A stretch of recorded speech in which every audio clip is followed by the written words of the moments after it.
కథే మలుపు కోరనే. ఎన్ని యుగాలు మారినా, ఎన్ని కాలాలు మారినా ప్రేమ మారదు. ప్రేమించేవాళ్లు దూరమైతే వచ్చే బాధ మారదు. ఈ కథలో మెచ్యూరిటీ కలిగిన ఒక జంట మెచ్యూరిటీ లేని మరొక జంటని విడదీస్తుంది. ప్రేమంటే బలహీనతలని అర్థం చేసుకుని జీవించడమే కదా. ఆ విషయం అర్థం చేసుకోలేని ప్రేమ ఉన్నా ఒకటే, లేకున్నా ఒకటే. అలా విడిపోన రెండు జీవితాలు ప్రేమ కారణంగా ఏ విధంగా మారాయో తెలియచేయడమే కథ. సరిగ్గా సాయంత్రం. పక్షులన్నీ గూటిని చేరుతున్నాయి. సూర్యుడు కూడా నలుపు రంగు దుప్పటి కప్పుకొని పడుకుంటున్నాడు. బహుశా నలుపు రంగులోనే ఏదో మ్యాజిక్ ఉందనుకుంటా. ఎంత బాధనైనా కనపడకుండా చెయ్యటం ఆ నలుపు రంగుకే తెలుసు. దీనంగా ఒక వ్యక్తి ఊరి చివరనున్న పిల్లకాలువ దగ్గర పచ్చిక బయళ్లలో కూర్చున్నాడు. ఆ ప్రాంతం తనకి ఏమీ కొత్త కాదు, కాని ఆ మౌనం తనకి కొత్త. అక్కడక్కడా చిన్న చిన్న పొదలు ఉన్నాయి. చూడటానికి అంత భయంకరంగా లేకపోయినా మనసుకు మాత్రం చాలా ప్రశాంతంగా ఉంది. సాయంత్రం కావడంతో పక్షులు మాటి కుటుంబాన్ని పిలుస్తున్నాయి. అక్కడక్కడా చెట్లపైన కొంగలు తెల్లగా నిలబడి ఉన్నాయి. దూరంగా కొండ ప్రాంతం కనిపిస్తుంది.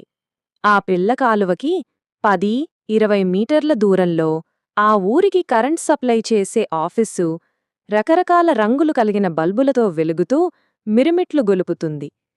చుట్టూ చీకటిలో కేవలం ఆ ప్రాంతం మాత్రమే మెరుస్తూ ఉంది. చీకటి పడే వేళలో ఆ కరెంట్ ఆఫీస్ను చూస్తూ ఏదో ఆలోచిస్తున్నాడు ఒక వ్యక్తి. అతని శరీరానికి వేసుకున్న దుస్తులు కూడా నలుపే.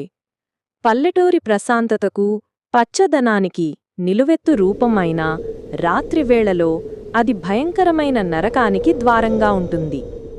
చుట్టూ పొలాలు, బోరున పక్షుల శబ్దాలు, అప్పుడప్పుడు ఎవరో చెయ్యి వేసినట్టు గాలి స్పర్శ అన్నీ కలిసినా ఆ వ్యక్తిలో కాస్త కూడా భయాన్ని చేర్చలేకపోయాయి. బహుశా అందుకే అంటారా ఏమో, బాధకి అసలు దేనితో సంబంధమే ఉండదు అని.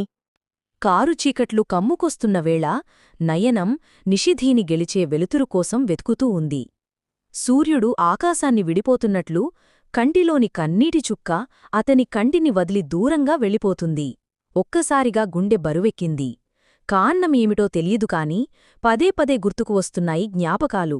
అతడి మనస్సు చెప్పే మాటలు వింటూ దేనికోసమో ఎదురుచూస్తూ కూర్చున్నాడు.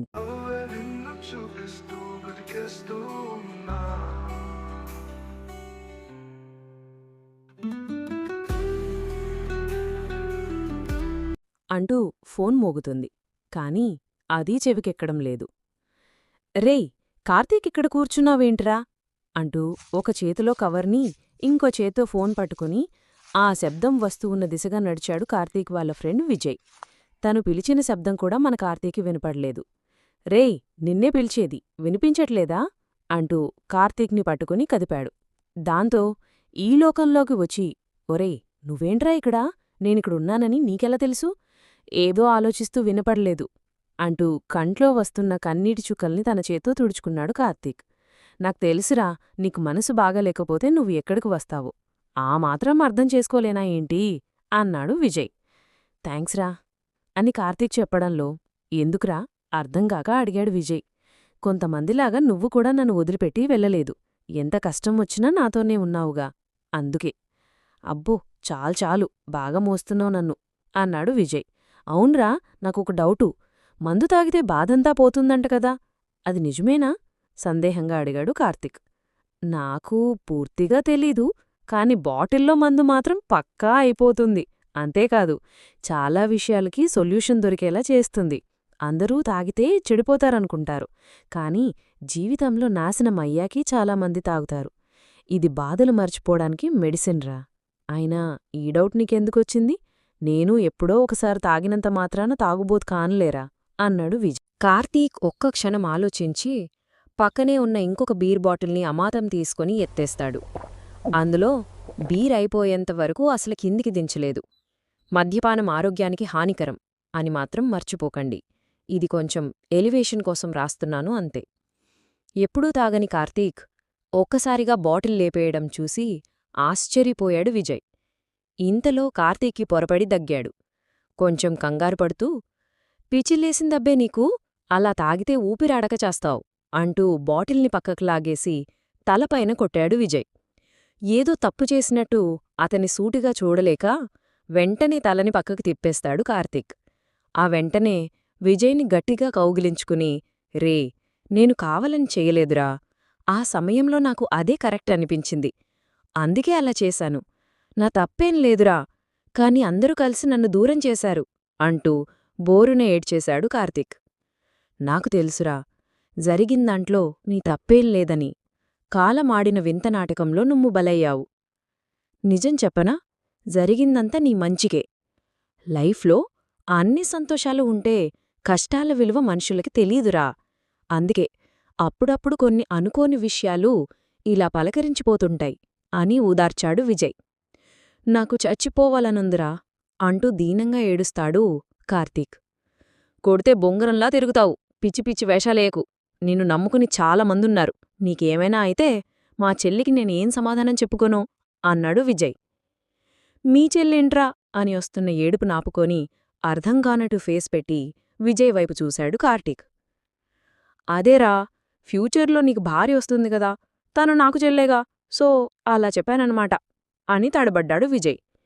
రే, ఈ సిచ్యువేషన్లో నీ కామెడీ అవసరమా అని కార్తీక్ అడగతంతో, చూడ్రా, బాధను ఎప్పుడూ సంతోషంతోనే రీప్లేస్ చేయాలి, కాదు కూడదు అని వేరే ఫీలింగ్తో రీప్లేస్ చేస్తాను అంటే ఆ బాధ ఇంకా ఎక్కువ అవుతుంది, అర్థమైందా అంటూ ఒక హీరోలా డైలాగ్ చెప్పాడు విజయ్.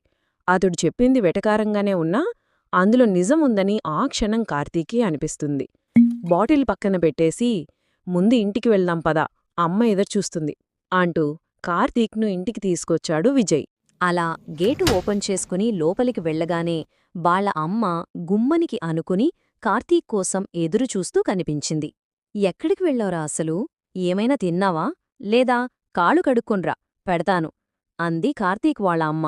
హా అమ్మా, నేను విజయ్ తినేసే వచ్చాము, నువ్వు తినేసి పడుకో, నేను ఈరోజు మేడాపైన పడుకుంటాను అంటూ ఆమె మాటలకు అడ్డువేసి పైకి వెళ్లాడు కార్తీక్. అప్పటికే రాత్రి 9 అవుతుంది. ఆకాశంలో నక్షత్రాలన్నీ మేఘాలనే దుప్పటి కప్పుకుని చందమామ అనే బెడ్లైట్ వేసుకుని నిద్రపోతున్నయేమో అన్నట్టు ఉంది వాతావరణం.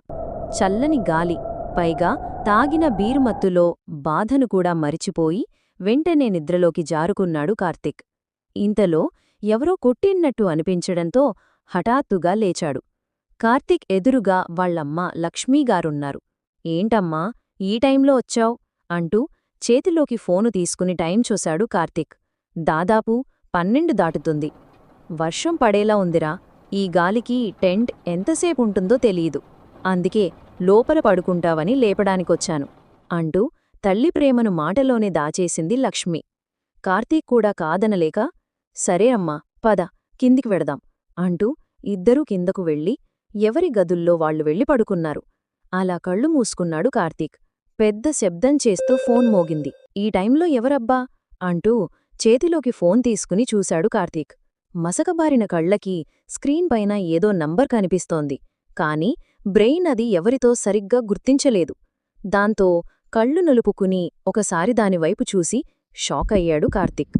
గుండెలో ఉన్న బాధ అంతా ఒక్కసారిగా కళ్లల్లో నుంచి కిందికి దిగింది. ఎందుకో తెలీదు కాని ఇన్ని రోజుల తర్వాత, కాదు నెలలు అంటే సరిపోతుందేమో, ఆలస్యం చేస్తే ఎక్కడ మళ్ళీ కాల్ కట్టవుతుందోనని భయంతో వెంటనే కాల్ లిఫ్ట్ చేస్తూ బాధతో కూడిన గొంతుతో హలో అంటాడు కార్తీక్. ఇంకా ఉంది, తర్వాత భాగంలో కలుద్దాం.